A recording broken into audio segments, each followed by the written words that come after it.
We've been covering all this flooding in the Midwest, and we've been using, the phrase historic. And sometimes I know people kind of accuse the news of being hyperbolic or whatever to get you to listen, but it really is record-breaking across several states. That's right. As you mentioned earlier this hour, more rain is expected in the Midwest as the region has been hit with historic flooding. At least 3 people have died in the flooding, and at least 15 states are still under flood watches and warnings. Damage to homes and businesses have soared to an estimated more than $524 million. Thousands of acres of farmland underwater. Just take a look at that. Countless livestock killed. Vice President Mike Pence surveyed flooded areas in Nebraska yesterday, where 84 cities have issued emergency declarations, and he promised a quick response and federal aid. So CBS News correspondent Don Dahler is in Waterloo, Nebraska.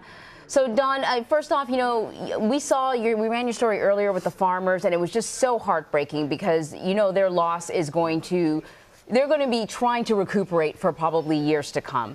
But give us an idea of the level of destruction that you've seen so far.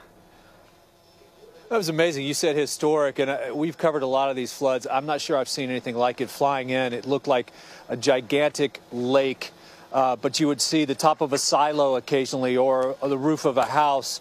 It was just stunning for mile after mile after mile of just brown churning water. And then this is what is left when the water's receded. We'll take a drone shot here. I'll show you. This is a bridge that's completely wiped out. It's one of a dozen bridges just in Nebraska alone. There are still over 500 miles of roadway and highway that are impassable. Some of them will take a long time to repair. And a lot of these roads are covered with feet of this really thick, sticky mud. You can't possibly drive through. You can barely even walk through it. So it's going to take a long time to restore the ability just to get around some of these areas.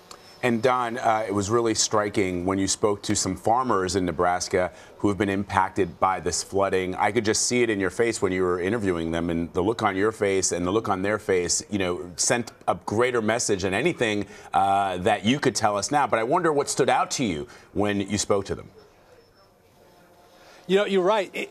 It was a shock to these people. I mean, they've seen some flooding, nothing anywhere close to this.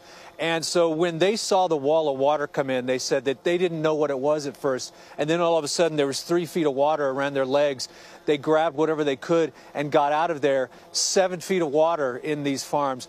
And they've been finding thousands of their animals now that the water's receded that drowned. Some of them somehow managed to find high ground. That has a real serious economic impact for these people who've already suffered through the prices going down, bankruptcies at a record high, the trade war that's impacting them adversely. All of this is piling up on them. In fact, the suicide rate among farmers is higher than it's ever been, too. This is just adding on to the stresses of one of the most important jobs in our nation.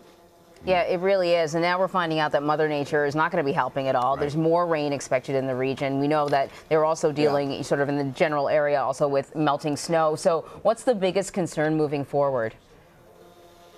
Well, the impact area is enormous. That's what is so hard to realize. It's not just Nebraska. There might be some more flooding in this area, but they're also looking at Minnesota, North Dakota, Missouri. They're expecting the Missouri River to crest at 4 feet over record height. So this is going to go on for days now. All right. Don Dahler reporting for us. Don, thank you so much. Sure.